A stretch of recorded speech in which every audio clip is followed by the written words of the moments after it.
Amén, amén. Dios le bendiga. Gloria sea al nombre del Señor. Le damos la bienvenida también en este momento a las personas que están integrándose a la porción del estudio bíblico del servicio. Nos gozamos en que estén en este día con nosotros, deseándoles feliz Navidad. Como mami había mencionado, que nosotros tenemos una razón válida de celebrar. Vemos que muchas veces se pierde el enfoque de lo que en realidad es importante. Pero el nacimiento del Señor Jesucristo es lo importante. Y las buenas nuevas de que lo que vino anunciándose durante todo el Antiguo Testamento, vino el Señor Jesucristo y nació y lo cumplió. Es interesante que estamos trayendo el estudio de la palabra en el Antiguo Testamento. Vimos cuando estábamos viendo el libro de Ruth, vimos incluso que cuando Ruth regresó a Belén, ella entró en el campo de Boz, y por esa razón es que el Señor Jesucristo nació en Belén, porque Boz era de Belén y en el nacimiento del Señor Jesucristo, José era de la descendencia de Boz, y él tuvo que regresar a Belén para allí entonces pagar los impuestos que tenía que pagar de acuerdo al censo que se estaba haciendo. Gracias al nombre del Señor. Vamos a empezar el estudio bíblico de la palabra de Dios, pero primero vamos a ponernos en la mano del Señor. Vamos a orar. Amante Dios y Padre Santo, Señor, te damos gracias, Señor. Te damos gracias, Dios mío, porque tú nos das el privilegio, Dios mío, de reunirnos, Señor, una vez más por estos medios, Señor, para reconocerte, Señor, para agradecerte, Dios mío, por lo bueno que tú has sido con cada uno de nosotros, Señor, agradeciéndote, Dios mío, de que tú naciste, Señor, de que tú viniste a pagar el precio de nuestros pecados, Señor, que por tu sangre derramada, Señor, nosotros fuimos sacados, Padre Santo, del destino de lo que a nosotros nos tocaba por nuestras acciones, Señor, porque tú nos has salvado, porque tú nos has sanado, tú nos has libertado, Padre Santo, y tú nos has dado esperanza, tú nos has dado un futuro en ti, Padre Santo. Todo te lo pedimos en el nombre de Jesús. Amén y amén. Nosotros empezamos el estudio de Primera de Samuel la semana pasada y vimos los capítulos 1 y 2 del libro de Samuel. Estuvimos viendo la historia de Ana. Vimos que Ana estaba casada con Elcana. Vimos que Elcana amaba a Ana, pero es posible que ella haya sido la primera de dos esposas de Elcana. Él la amaba a ella, pero al ella ser estéril, él tomó a otra esposa. Y esta situación de Ana ser estéril era una afrenta para ella, era una situación difícil. Y para hacer la situación todavía aún más difícil, la otra esposa de Elcana tenía varios niños y se burlaba de ella. Tomaba cada oportunidad que tenía posible para burlarse de la situación de Ana. Ana estaba destrozada, era una situación difícil para ella. Vimos a Elcana que tratando de consolarla le dijo en el capítulo 1 la semana pasada que si él no era mejor para ella que 10 hijos. Él completamente ignoraba y no podía satisfacer la necesidad de ella. Era imposible, no había ningún ser humano que podía darle alivio a la situación de ella, resolver la situación de ella, que era estéril, y ella quería tener la oportunidad de ser madre, de tener un hijo. Al ella no haber ningún ser humano, nadie que la pueda ayudar, ella entonces se dirigió al tabernáculo. Y en el tabernáculo ella derramó su alma en oración al Señor, pidiéndole un hijo. Incluso vimos el encuentro que tuvo ella con el sumo sacerdote de aquel tiempo, que era Elí, en el cual él, a verle en esa condición, él pensó incluso que ella estaba borracha, y ella dijo: no, yo no estoy borracha, yo estoy derramando mi alma ante el Señor. Y vimos entonces que el Señor la ayudó.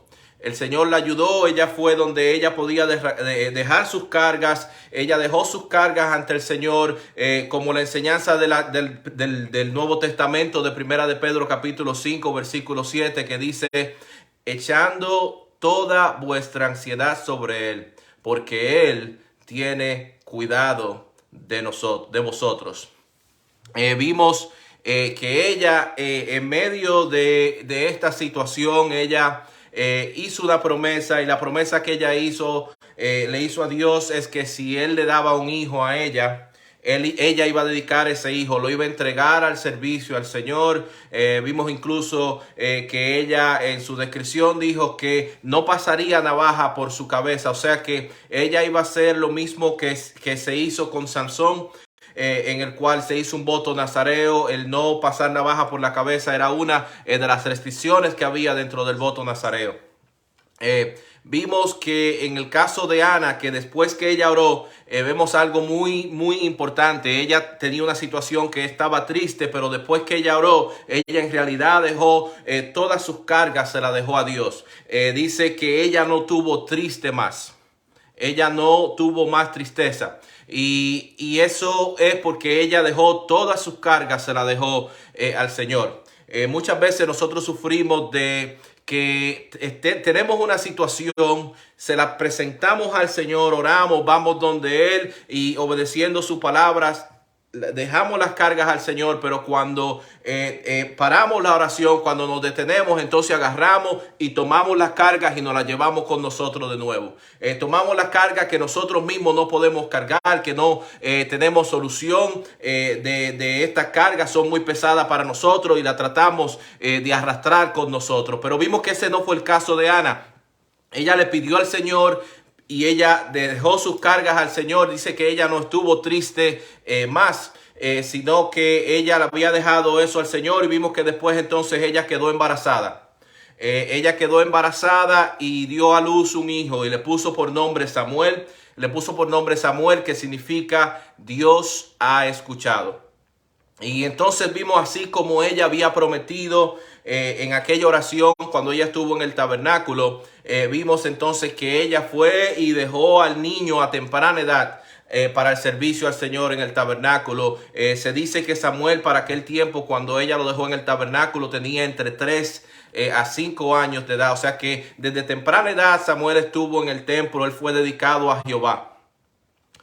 Por último vimos también que hubo un varón que fue y le dio un mensaje de Dios para el sumo sacerdote de aquel tiempo, que era Elí. Elí tenía 2 hijos que estuvimos viendo que eran malvados. Y este mensaje de aquel varón de Dios, que no se nos dice el nombre, fue que venía juicio a la casa de Elí, precisamente por la conducta de los hijos de Elí. Ellos se aprovechaban del pueblo. Dijimos que ellos tomaban la parte del sacrificio que le tocaba a Dios para ellos. O sea que cuando alguien iba y llevaba un sacrificio, a ellos no les importaba lo que ellos traían, que la parte del sacrificio que le tocaba a Dios, sino que ellos tomaban antes de que se hiciera sacrificio a Dios. Si ellos tomáramos lo mejor, tomaban lo que ellos querían tomar. E incluso se nos dice que si aquella persona que llevaba sacrificio se quejaba o no quería, ellos incluso la tomaban a la fuerza.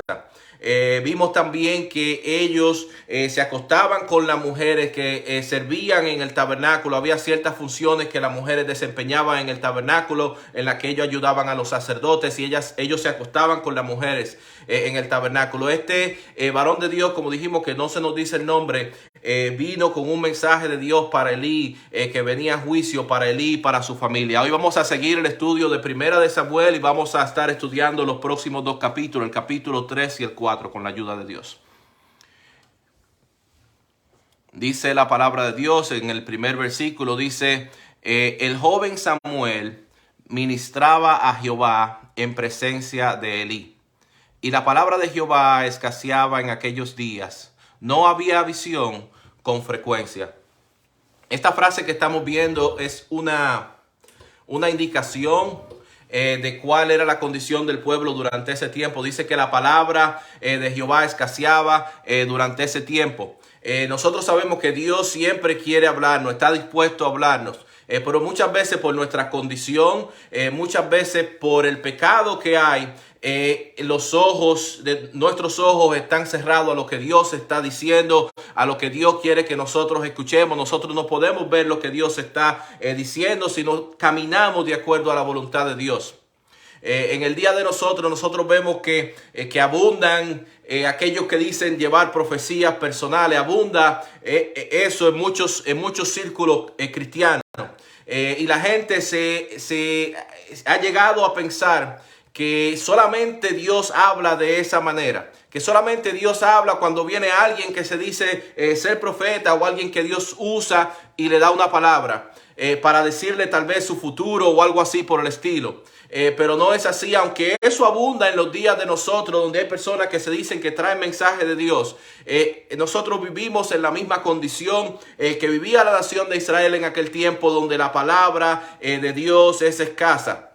Y es escasa no porque Dios no quiere hablar, sino por la condición del ser humano, porque el ser humano muchas veces prefiere buscar la palabra de Dios como busca el mundo algún adivino, como busca el mundo algún vidente, y no quiere y no va a donde Dios dejó su palabra revelada, que es en la palabra de Dios en la Biblia.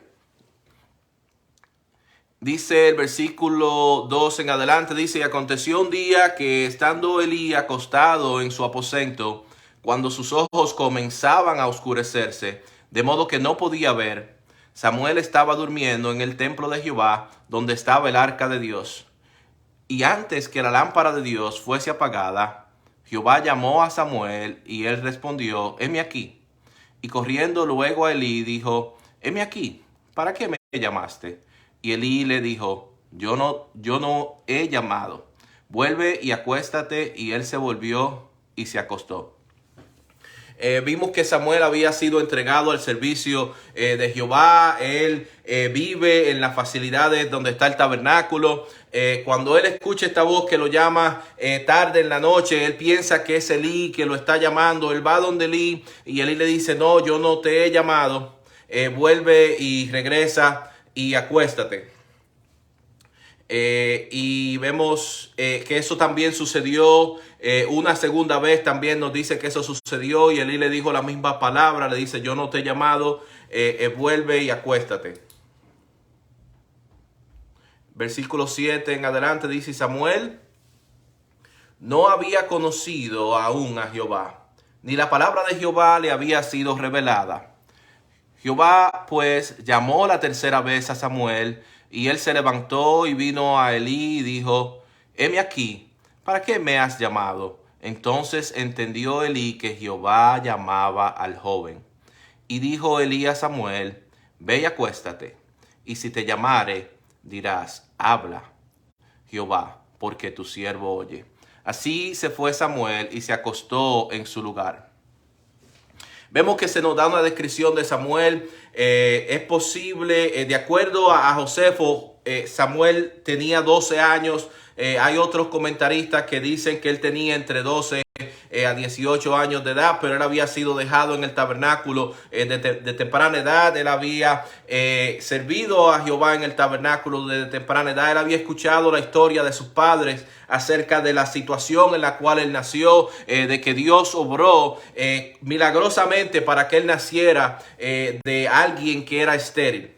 Pero vemos que aunque él servía en el tabernáculo, aunque él había escuchado acerca de lo que Dios había hecho para que él naciera milagrosamente, que él no había escuchado la voz de Dios, que Dios no se había revelado a él y no le había dado a entender todavía cuál era el propósito del llamado de su vida. No había revelado su palabra a él. Y vemos entonces que por tercera vez él va donde Elí porque escuchó la voz de Dios llamándolo. No sabía que era Dios, no conocía que era la voz de Dios. Dios no se había revelado a él de esa manera. Y Elí entonces entiende que lo que está sucediendo no es que Samuel se está durmiendo y está teniendo un sueño y piensa que lo está llamando. Él entiende que es la voz de Dios que está llamando a Samuel para darle algún tipo de mensaje. Él le da instrucciones a Samuel de lo que Samuel debe de hacer, que Samuel cuando suceda esto diga: habla Jehová, que tu siervo oye. Samuel escucha a Samuel escucha a Elí, es obediente y se acuesta para entonces escuchar cuál va a ser el llamado de Dios para él. Algo que vemos en Elí y criticamos a Elí la semana pasada con razón acerca de la educación y la crianza que le había dado a sus hijos, que él no corrigió a sus hijos debidamente, no destituyó a sus hijos y permitió que ellos siguieran sirviendo en la capacidad de sacerdotes. Pero algo positivo que vamos a ver en Elí en este momento es que Elí hizo lo correcto con referencia a Samuel. Elí es muy posible que ya conociera que Dios estaba preparando a Samuel para que fuese el próximo sacerdote, el próximo líder, y que lo reemplazara a él en esa capacidad. Pero vemos que él no puso obstáculo ante Samuel, sino que él lo guió, que él lo dirigió. Dice el versículo 10, vino Jehová y se paró y llamó como las otras veces, Samuel, Samuel. Entonces Samuel dijo, habla, porque tu siervo oye. Dice que Jehová se paró allí, dice que visitó a Samuel y vemos que de la misma manera que se reveló a Moisés, donde llamó Moisés, Moisés desde la zarza ardiente, como le habló a Marta, que le habló y le dijo el Señor Jesucristo, Marta, Marta, aquí está haciendo un llamado a Samuel, Samuel, Samuel, dice el versículo 11 en adelante, y Jehová dijo a Samuel, he aquí haré yo una cosa en Israel, que a quien la oyere le retiñirán ambos oídos. Aquel día yo cumpliré contra Elí todas las cosas que he dicho sobre su casa, desde el principio hasta el fin. Y le mostraré que yo juzgaré a su casa por siempre, por la iniquidad que él sabe, porque sus hijos han blasfemado a Dios, y él no los ha estorbado. Por tanto, yo he jurado a la casa de Elí, que la iniquidad de la casa de Elí no será expiada jamás, ni con sacrificios, ni con ofrendas. Vemos que este es el inicio del llamado profético a la vida de Samuel. Vino el Señor a revelársele a Samuel y a darle a conocer los eventos que iban a suceder. De aquí en adelante en la vida de Samuel, la responsabilidad de él era mantenerse puro delante de Dios, escuchar la voz de Dios y dar a revelar al pueblo cuál era la voz de Dios como el profeta de Dios para la nación de Israel. En nuestros días hay muchas personas que dicen que están en esta capacidad trayéndonos mensajes de Dios y dando revelación nueva de Dios, pero vemos que estas personas profetizan y los eventos que ellos profetizan, las cosas que ellos profetizan no se cumplen. Vemos que Dios habló en Deuteronomio capítulo 18 versículo 22 y dijo, si el profeta hablare en nombre de Jehová y no se cumple lo que dijo, ni aconteciere, es palabra que Jehová no ha hablado. Con presunción la habló el tal profeta. No tengas temor de él. O sea que nosotros tenemos que tener cuidado porque hay mucha gente que está diciendo así dice el Señor. Pero cuando analizamos lo que estas personas dicen, vemos que muchas veces lo que dice no está conforme a lo que la palabra de Dios dice, a lo que la Biblia dice. Entonces sabemos, si alguien da un mensaje que dice ser de Dios y lo que está diciendo no está conforme a lo que la Biblia dice, sabemos que eso no es de Dios. Porque Dios no se contradice a sí mismo. Dios no dice una cosa ahora y después va a traer un mensaje diferente por una persona. Sino que todo mensaje, toda palabra que nosotros escuchamos tiene que ser analizada conforme a la palabra de Dios. Vemos en la carta a los Gálatas en el capítulo 1, versículo 8-9, dice, mas si aún nosotros, a un ángel del cielo, os anunciare otro evangelio diferente del que os hemos anunciado, sea anatema. Como antes hemos dicho, también ahora lo repito, si alguno os predica diferente evangelio del que habéis recibido, sea anatema. Tenemos, como dijimos, que tener mucho cuidado acerca de estas cosas. Hay que tener cuidado con estas palabras proféticas que se dan en el día de hoy, y porque Dios habla como habló en tiempos pasados, pero Dios no cambia. La palabra que Él dejó revelada tiene prioridad sobre cualquier otra palabra que alguien diga. O sea, si alguien dice que trae una palabra de Dios, tiene que estar de acuerdo con lo que dice la palabra de Dios. Vemos que este mensaje que le está dando Dios a Samuel acerca de lo que iba a traer a Israel era un mensaje, era algo que iba a ser contundente. Dice que iban a temblar sus oídos. Esto iba a ser un castigo a la familia de Elí. Y esta es la segunda vez que Dios está llevando ese mensaje. Vimos, como dijimos la semana pasada, en el capítulo 2, que Dios había enviado un varón de Dios para dar este mismo mensaje, que iba a traer castigo a la familia de Elí por su conducta, por la conducta de sus hijos, y porque Elí no los estorbó. Elí permitió que ellos continuaran funcionando en esa capacidad de sacerdotes. Ellos, explicamos la semana pasada que ellos estaban tomando lo que le pertenecía a Dios y se estaban acostando con las mujeres que servían en el tabernáculo, y Dios iba a traer castigo a los hijos de Elí, a la familia de Elí. Él los iba a destituir, iba a preparar una familia sacerdotal que le iba a servir, que iba a cumplir con sus mandamientos y que le iba a servir fielmente. Ya la paciencia de Dios se había agotado, había dado oportunidad a Elí para que él corrigiera esa situación dentro de su familia. Nosotros, al igual que estos hijos de Elí, nosotros podemos comparar lo que hace mucha gente con lo que con lo que hicieron los hijos de Elí. Así como los hijos de Elí se aprovechaban de la gente, tomaban lo que le correspondía a Dios. Vemos nosotros que mucha gente tuerce incluso las escrituras para engañar a la gente, para enriquecerse, para sacar provecho personal.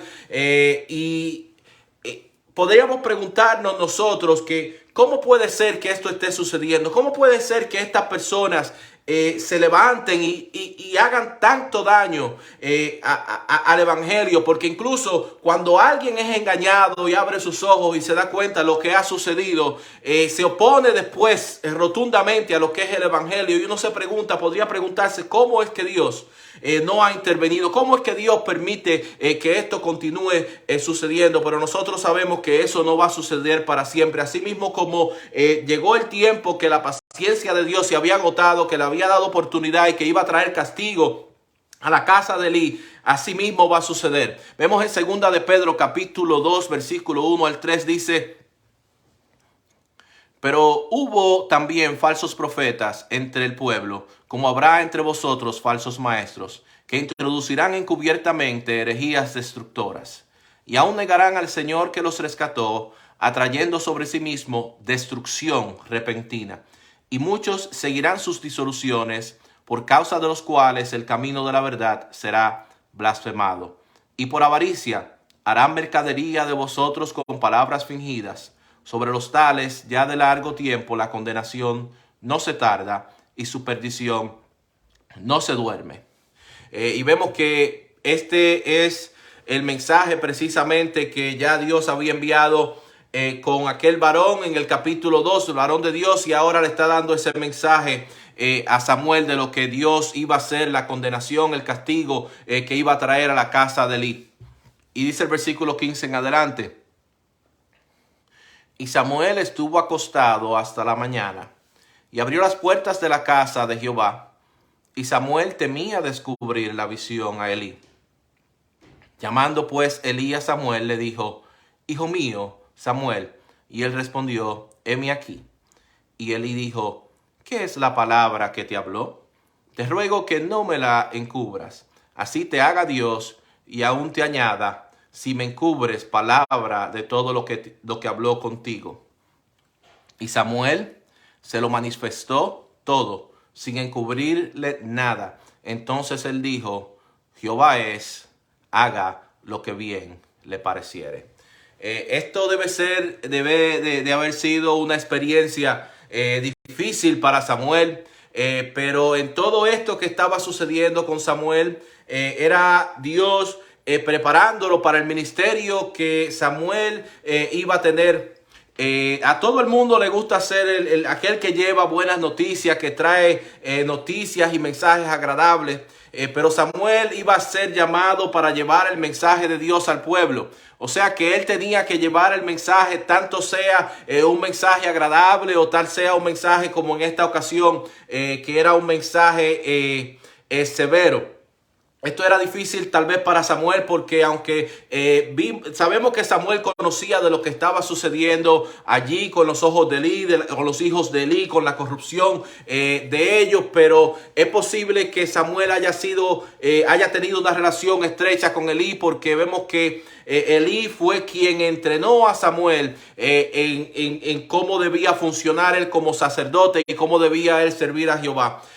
Pero Dios está preparando a Samuel para el ministerio que Samuel iba a tener como el portavoz de Dios para la nación de Israel. Entonces esto es parte de esta preparación en la cual él tenía que dar el mensaje tal y cual Dios le diera el mensaje a él. Vemos el versículo 19 en adelante, dice: y Samuel creció y Jehová estaba con él y no dejó caer a tierra ninguna de sus palabras. Y todo Israel, desde Dan hasta Beerseba, conoció que Samuel era fiel profeta de Jehová. Y Jehová volvió a aparecer en Silo, porque Jehová se manifestó a Samuel en Silo por la palabra de Jehová. Vemos que Jehová estaba con Samuel y esto vemos que era evidente para todo el pueblo de Israel porque Jehová cumplía con su palabra. Dice: no dejó caer a tierra ninguna de sus palabras. O sea que la palabra que Dios le daba a Samuel, Samuel la hablaba y Dios cumplía con cada una de las cosas que le daba a Samuel a que dijera al pueblo. En las cosas de Dios, cuando uno trae palabras, si Dios le da palabra a uno y uno da la palabra que Dios le da a uno, la palabra de Dios se va a cumplir 100%, aunque lo que Dios diga pueda parecer alguna imposibilidad, se va a cumplir 100%, se va a cumplir.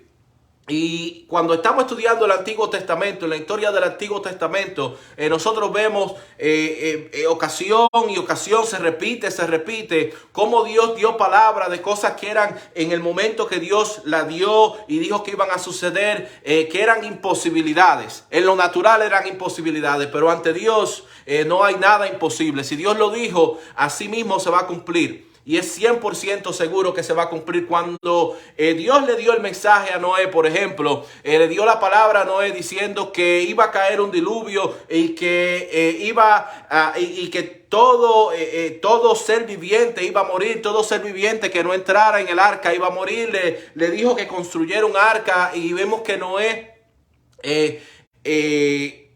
predicó esa palabra de que venía castigo y que la única manera de salvarse era entrando al arca, pero la gente se burlaba de él. Él predicó ese mensaje varios años, la gente lo veía como era una imposibilidad, se burlaba de él, decía: ya tú tienes tal vez años predicando esto y ves que no ha pasado, no ha sucedido, estás perdiendo el tiempo. Pero vemos en Génesis 7:23 que así se cumplió.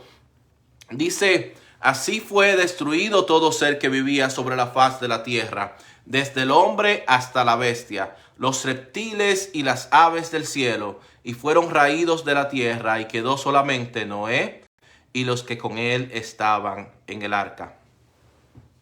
Pero asimismo como en el tiempo de Noé, nosotros sabemos que viene juicio para la tierra. Así como en los días de Noé, Dios ofrece una sola manera de salvación, que es por fe en la obra de Cristo, por fe que en nuestro Señor Jesucristo, como Dios se hizo hombre, vino a este mundo, nació, que es lo que nosotros estamos celebrando en el día de hoy, y murió, derramó su sangre por nuestros pecados y resucitó al tercer día. Por fe en la obra redentora de Cristo, nosotros tenemos la oportunidad de ser salvos y de escapar de la ira de Dios que viene al mundo. Así mismo como hubo ira de Dios en el tiempo de Noé, viene ira de Dios para este mundo, pero nosotros tenemos la oportunidad de ser sacados de este mundo antes de que se derrame la ira de Dios sobre este mundo. Vemos que en la carta del Señor Jesucristo a la iglesia de Filadelfia, en Apocalipsis capítulo 3 versículo 10,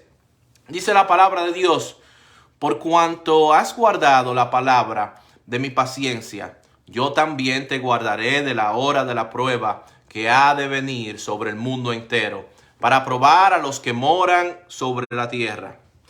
Así como la gente se burlaba de Noé, la gente se burla de este mensaje, se burla de que Cristo viene, se burla diciendo que es una imposibilidad, que las cosas siempre han sido igual, que la gente siempre está diciendo eso. Pero así mismo como la palabra lo dice, se va a cumplir. Dice el Evangelio de Lucas capítulo 17, versículos 26 y 27, dice: como fue en los días de Noé, así también será en los días del Hijo del Hombre.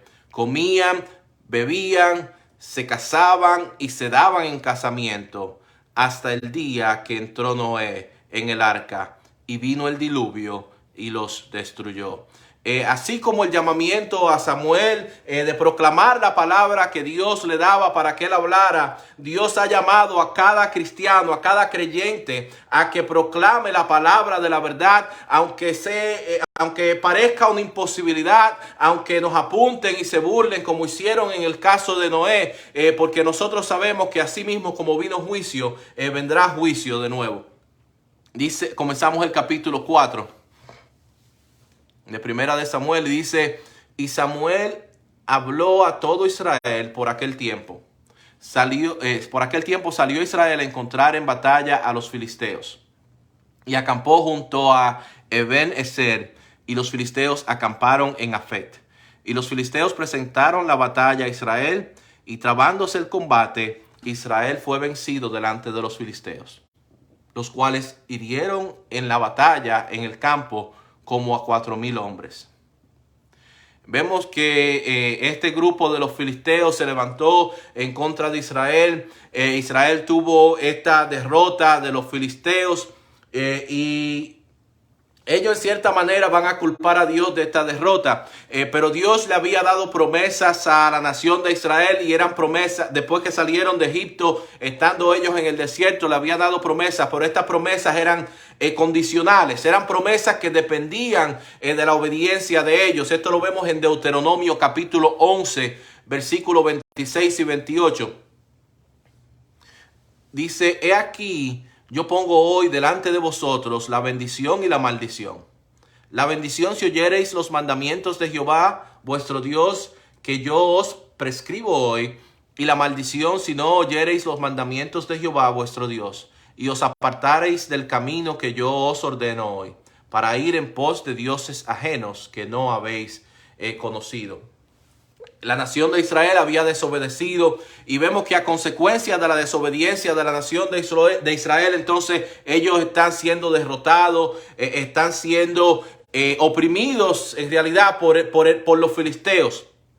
Si ellos hubieran sido obedientes a los mandamientos de Dios, aunque los filisteos eran superior militarmente hablando, tenían mejor equipo militar, si ellos hubiesen sido obedientes a Dios, Dios le hubiera dado la victoria a la nación de Israel. Desde que nosotros estuvimos viendo el libro de los jueces, estuvimos viendo cuando se nos habló de la historia de Sansón, de los eventos que sucedieron, empezamos a ver a este grupo de personas, a este pueblo, a esta nación que eran los filisteos. Y en primera de Samuel vamos a ver en los libros de Samuel incluso que ellos son los enemigos principales de la nación de Israel. Este grupo de los filisteos fue una piedra en el zapato de Israel. Fue difícil, ellos tuvieron pérdidas, batallas durante la historia, y este grupo no desapareció hasta el quinto siglo antes de Cristo. Y es importante saber que este grupo desapareció, que este grupo de personas no existe ya, que este grupo de gente como nación no hay nadie no hay ninguna descendencia que se pueda identificar que son descendientes de los filisteos. Es importante saber esto porque hay personas y hay cierto tipo de creencia que dicen que los palestinos son descendientes de los filisteos, y ellos dicen esto para tratar de apoyar la teoría de que los palestinos tienen derecho a la tierra que le pertenece a Israel, pero no, porque este grupo desapareció. No hay ninguna evidencia ni ninguna prueba que hay descendientes de los filisteos. Versículo 13 en adelante dice: cuando volvió el pueblo al campamento, los ancianos de Israel dijeron: ¿por qué nos ha herido hoy Jehová delante de los filisteos? traigamos a nosotros de Silo el arca del pacto de Jehová, para que viniendo entre nosotros nos salve de mano de nuestros enemigos.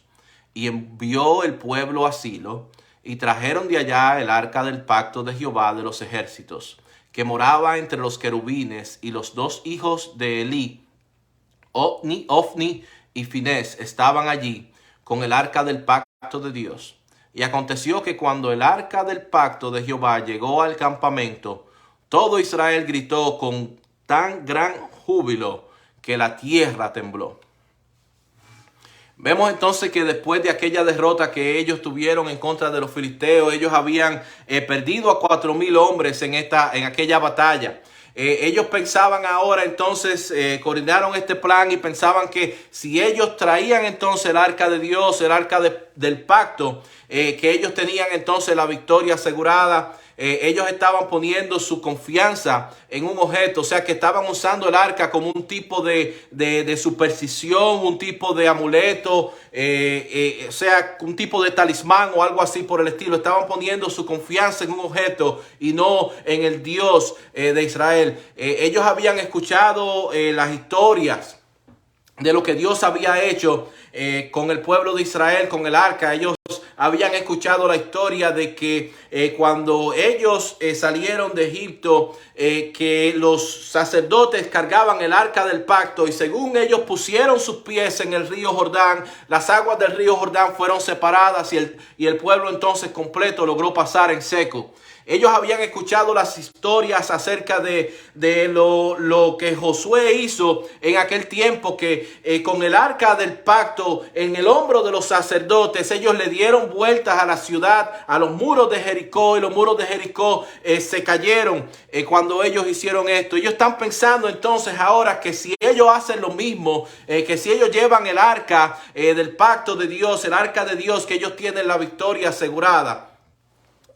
Pero están confundiendo en qué está la victoria de ellos. Porque la victoria que hubo en el tiempo de Josué no era en el arca, era que Dios estaba, la presencia de Dios. Incluso cuando vemos los planes de Josué, no fueron planes que fueron inventados por Josué, fueron planes dados directamente del príncipe de los ejércitos del Señor. O sea, el Señor Jesucristo encarnado le dio esos planes para que ellos se conducieran de esa manera. Pero vemos que el pueblo está utilizando aquí el arca de Dios, está utilizando el nombre de Dios, pensando que eso le va a dar victoria cuando ellos no están sometidos en obediencia, cuando ellos están desobedeciendo las ordenanzas, los estatutos que Dios le había dado. Y Dios cumple su palabra. Él le había prometido que si ellos obedecían tenían victoria, y si desobedecían iban a sufrir por estas pérdidas que ellos están sufriendo en estos momentos. Vemos nosotros que en el Nuevo Testamento hay un ejemplo similar en el cual habían un grupo de hombres que habían escuchado acerca de lo que Pablo hacía. De lo que Pablo hacía en el nombre de Jesús. Ellos habían escuchado cómo Pablo expulsaba demonios en el nombre de Jesús. Pero estas personas no conocían a Dios. Estas personas no habían sido transformados por el poder de la sangre de Jesús. Y vemos que ellos tratan de hacer lo mismo. Ellos piensan que esto es un tipo de encantamiento, y ellos van a donde una persona que está endemoniada y tratan de hacer lo mismo. Y vemos cuál es el resultado en Hechos capítulo 19, versículos 15 y 16.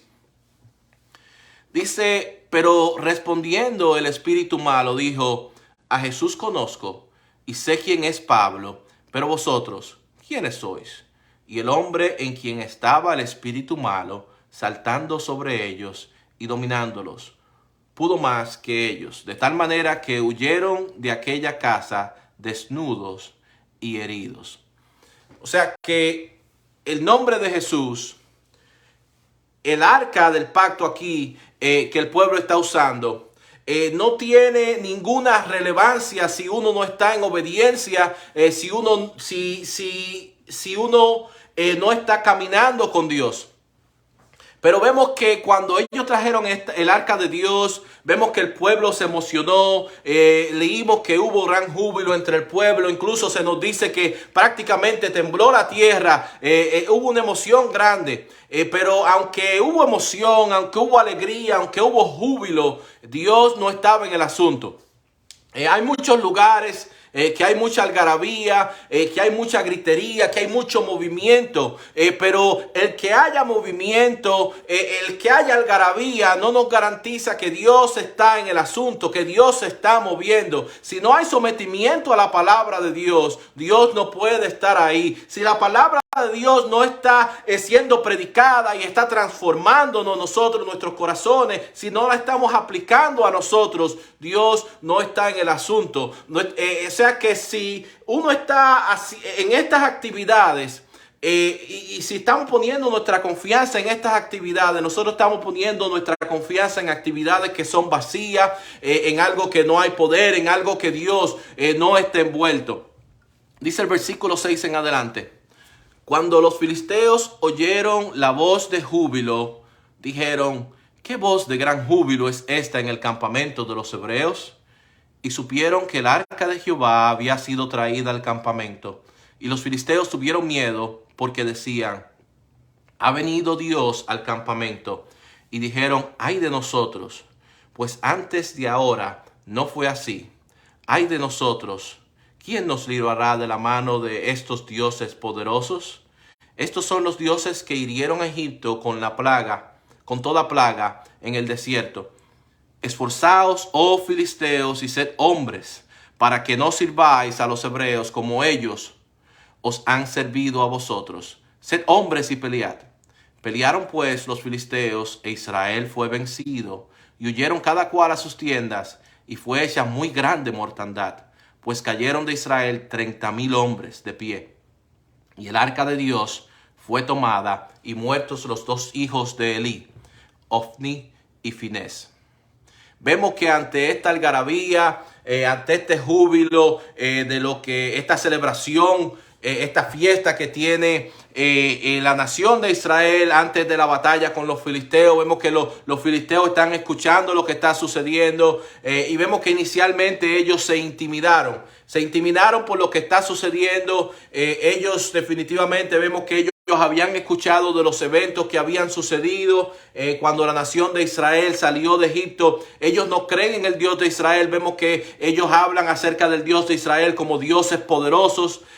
Pero ellos llegaron a la conclusión entonces que aunque eso estuviese sucediendo, que ellos no se iban a intimidar. Ellos se tomaron valor y se levantaron en contra de la nación de Israel y ganaron aquella batalla, acabando con 30,000 hombres de la nación de Israel, incluyendo a los dos hijos de Elí, cumpliéndose lo que Dios había dicho, que iba a traer castigo y que ellos ambos iban a morir el mismo día. Vemos en esto que en la algarabía, que en el júbilo exterior que tenía la nación de Israel, que eso no produce victoria en contra del enemigo, que el enemigo no se intimida ante actividades que sean vacías, que si Dios no está en el asunto, el enemigo no se intimida, que si nosotros no estamos sometidos a la voluntad de Dios, dejando que la palabra de Dios nos transforme, nos cambie, el enemigo no se intimida en lo que nosotros podemos traer en la batalla, en la guerra, cómo nosotros podemos defendernos, no se intimida.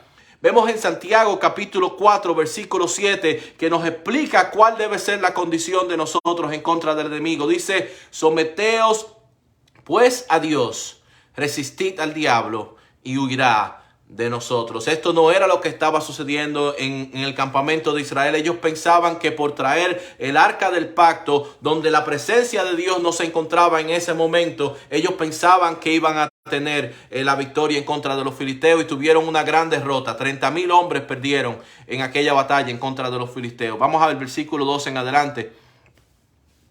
Dice: corriendo de la batalla, un hombre de Benjamín llegó el mismo día a Silo, rotos sus vestidos y tierra sobre su cabeza. Y cuando llegó, he aquí que Elí estaba sentado en una silla, vigilando junto al camino, porque su corazón estaba temblando por causa del arca de Dios. Llegando pues aquel hombre a la ciudad y dadas las nuevas Toda la ciudad gritó. Cuando Elí oyó el estruendo de la gritería, dijo: ¿qué estruendo de alboroto es este?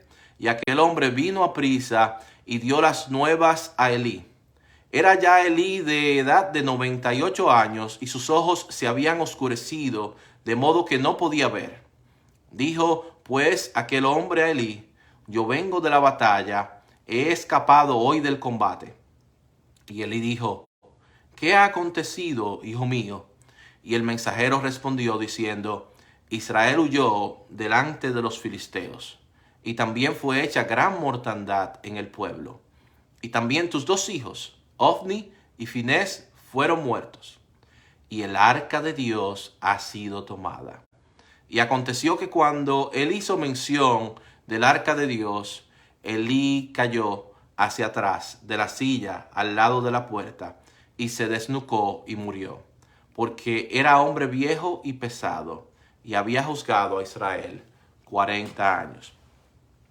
Vemos que después de estos eventos que están sucediendo, vemos que Elí está a la puerta, está vigilante, está observando, está preocupado de lo que ha sucedido, porque el arca del pacto fue sacado del tabernáculo, cosa que Dios no se había sido consultado a esto ante Dios. Dios no había aprobado que se hiciera esto, y él está preocupado y escucha gran alboroto que está sucediendo, porque la gente se está enterando de la pérdida que ha sufrido la nación de Israel, se está enterando de aquella gran derrota que había tenido en contra de los filisteos, y estaba escuchando lo que estaba sucediendo, pero no sabía lo que estaba sucediendo, estaba escuchando el alboroto. Este mensajero que llegó con el mensaje era alguien que se había roto sus vestidos y se había puesto polvo, tierra sobre su cabeza, lo que era señal de un dolor, de una tristeza, algo negativo en gran manera que había sucedido.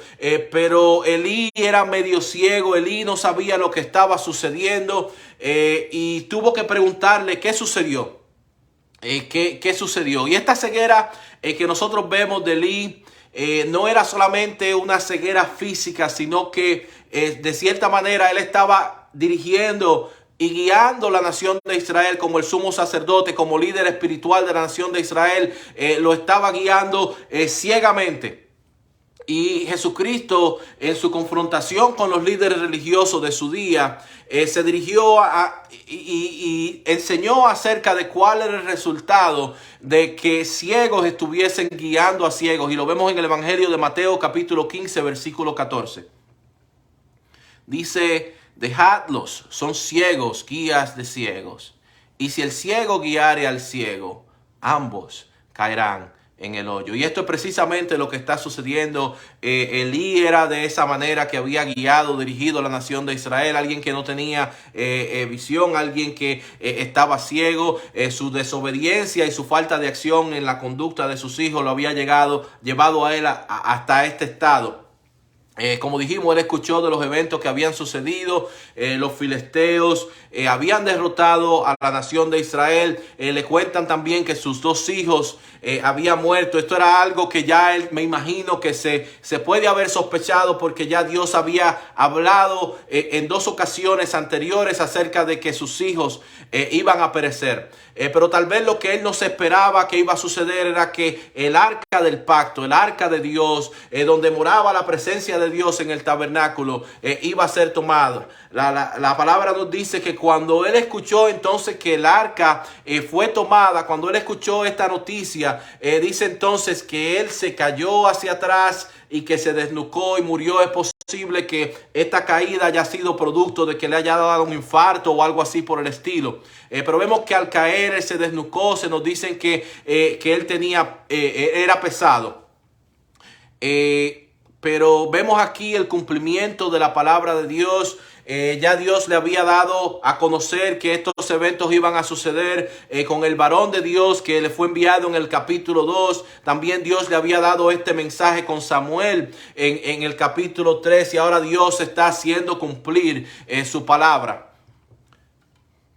Vemos el versículo 19 en adelante. Dice: y su nuera, la mujer de Finés, que estaba encinta, cercana al alumbramiento, oyendo el rumor que el arca de Dios había sido tomada y muertos su suegro y su marido, se inclinó y dio a luz, porque le sobrevinieron sus dolores de repente. Y al tiempo que moría le decían las que estaban junto a ella: no tengas temor, porque has dado a luz un hijo. Mas ella no respondió ni se dio por entendida. Y llamó al niño Icabod, diciendo: traspasada es la gloria de Israel, por haber sido tomada el arca de Dios, y por la muerte de su suegro y de su marido. Dijo pues: traspasada es la gloria de Israel, porque ha sido tomada el arca de Dios. Vemos por último entonces en este capítulo 4 que la mujer de uno de los hijos de Elí, de Finés, ella estaba embarazada, su embarazo estaba avanzado, estaba a punto de dar a luz. Pero al ella escuchar esta noticia de los eventos que habían sucedido, que su marido, que su suegro había muerto y que el arca de Dios había sido tomada, esto le adelantó lo del parto, y ella murió dando a luz. Pero antes de ella morir dando a luz, vemos que ella le puso por nombre a su hijo Icabod, que significa que la gloria traspasada ha sido la gloria de Israel, o la gloria de Dios se ha apartado. Le puso de esa manera por nombre a su hijo. Y esto es lo que sucede cuando el ser humano continúa en su actitud de desobediencia a lo que es la voluntad de Dios. Cuando el ser humano se aleja de lo que es la voluntad de Dios. El rey David, después de él haber cometido su gran pecado, vemos que él tuvo temor, él tuvo miedo. Y en su oración de perdón a Dios, en su oración a Dios, vemos en el Salmos 51, versículos 10 y 11, vemos lo que él dice. Él dice: crea en mí, oh Dios, un corazón limpio y renueva un espíritu recto dentro de mí. No me eches de delante de ti y no quites de mí tu Santo Espíritu. Y esto es lo que había sucedido con la nación de Israel. La gloria de Dios se había apartado, la presencia de Dios se había ido del arca. Dios, por la desobediencia de ellos, había permitido que estas cosas le sucedieran de acuerdo a la palabra ya que él le había dado a la nación de Israel, que si ellos obedecían los estatutos, nadie se iba a poder parar en el frente de ellos. Pero si ellos desobedecían, este era el tipo de evento que le iba a suceder a ellos, y este era el cumplimiento de la palabra de Dios para ellos. Gracias al nombre del Señor. Estuvimos estudiando hoy, estos son los capítulos 3 y 4 de Primera de Samuel.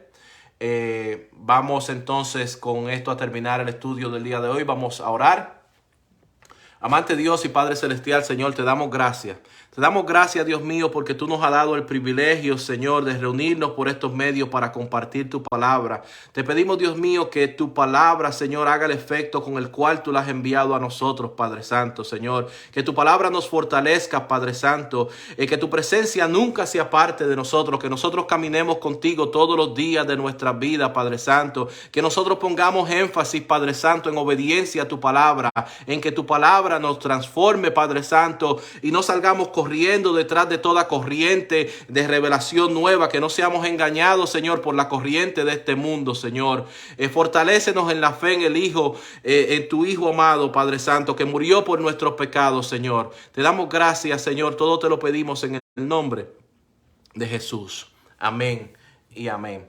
Pues gloria sea al nombre del Señor. Estuvimos estudiando el capítulo 3 y 4 de Primera de Samuel en el día de hoy. Si Dios así lo permite, nosotros vamos a continuar el estudio de Primera de Samuel la semana que viene. Si pueden leer en anticipación los próximos 3 capítulos, no sé si se podrán tocar, pero si lo leen por anticipación, yo sé que serán de bendición. La palabra de Dios siempre es de bendición para nosotros. Pero nosotros con esto vamos a despedirnos de las personas que están con nosotros a través de la transmisión que estamos haciendo de Facebook Live, y lo invitamos a que estén con nosotros la semana que viene también por los mismos medios que han estado con nosotros, y le deseamos que el Señor le continúe bendiciendo.